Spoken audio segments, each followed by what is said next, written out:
չի առաջացի։ Այսօր ձեր խոսքում էլ ասեցիք, որ լավ կլինի, որ ինքը բացառվի, հա։ Չեմ ուզում սենց կանխատեսումներ անել։ Ինչ երկենք ակնկալում եք։ Որտեղ դուք այսօր ասեցիք վճիրն արդեն պատրաստ է դատավորի։ Դե մենք գիտենք ինչ երկրում ենք ապրում ու գիտենք թե դատարանները ինչքան կախյալ վիճակում են, այդ առումով տենց ակնկալիքներ չունեմ դատարանից, մանավանդ ինքը արդեն իր քայլերով ցույց է տվել այդ իր կողմնակալությունը, բայց գիտեք, էդ էլ չի խնդիրը, խնդիրն է նա, որ այնքան արհամարական վերաբերմունք կա դատարանի նկատմամբ այդ նույն վարչապետի ու իր ներկայացուցչի կողմից, ուրեմն ընդամենը 1-1.5 էջանոց մի հատ կիսագրագետ հայց են ներկայացրել դատարան, ոչ մի հիմնավորում չկա մեջը, սենց լկտի, ցինիկ ձևով, իրանց թվում է, թե արդեն ունեն վճիրը, կարան չպատրաստվեն, կարան դատարանում իրանց ամբարտավան պահեն, կարան բան անեն, ասենք, անընդհատ շուրտան խոսքը դարձնեն, նորմալ չպատասխանեն, չարձագանքեն դատարանի փաստարկներին կամ ելույթ չունենան եւ այլն եւ շահեն դատը։ Այդ ամեն ինչը այնքան ցցուն երևում է ու հետն էլ դեռ պահանջում է, որ չտեսանեկարահանվի, չլուսաբանվի նիստը, որ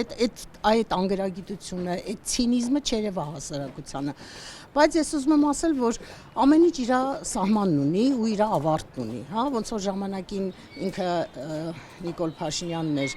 խմբագիր եւ իր նկատմամբ հայցեր էին ներկայացնում եւ այնտեղ չէին էլ նայում ով է ճիշտ ով է սխալ, իր դեմ վճիռներ էին կայացնում։ Հիմա ինքը փորձում է անի նույն բանը լրատվամիջոցների նկատմամբ, բայց դա էլ է ավարտ ունենալու, որովհետեւ տենց չի, որ ամեն ինչ կարելի է երկիրը հասցնել այս վիճակին, կարելի է եկեղեցու դեմ արշավ սկսել, կարելի է քաղբանտարկյալներ ունենալ, կարելի է լրատվամիջոցների նկատմամբ հայցեր ներկայացնել եւ շարունակել պաշտոնավարել, հա, այս երկրում չի լինելու։ Ես կարծում եմ, որ շատ կարճ ժամանակ է մնացել եւ իրենց շտապողականությունը նաեւ դրանով են բացատրում, որովհետեւ այո, հունիսին ընտրություններ են եւ հայտնի չի իրենց ճակատագիրը ինչա լինելու այս երկրում։ Դատարաններում նաեւ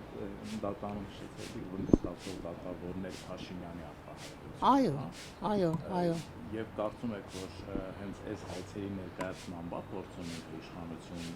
կարգի դատավորների։ Ոչ միայն հայցերի, իրենք ամեն գնով, ամեն ձևով իրենք ինչ արեցին, լավագույն դատավորներին հեռացրեցին համակարգից, փոխեցին ամբողջ Վճռաբեկ դատարանի կազմը, դարձրեցին այնպիսին, որ այն ներքևի ատյաններում ինչ ուզում ա որոշեն, վերջին ատյանը կատարում ա հլու հնազանդ իրենց հրահանգները, բոլոր հնարավոր ձևերով իրենք դատական իշխանությունը ստրկացրել են, ոչնչացրել են, դարձրել են իրենց կից կառույց, որը ոչ մի ինքնուրույնություն չի դրսևորում։ Բայց ես ուզում եմ ասել,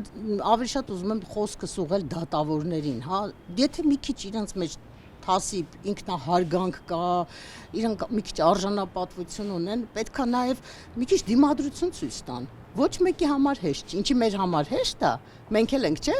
ասենք մենակ 5-10 հոգով մենք դիմադրում ենք, այս երկրում փորձում ենք մի բան փոխել, մի բան կանգնացնել, մի բանի նպաստել, մի բան էլ իրենք պետք է անեն, չէ, ինչ որ քայլել պետք է անեն։ Այնպես չի, որ մի մեծ հերոսություն է այս հայցը մերժելը։ Բացարձակապես, հա,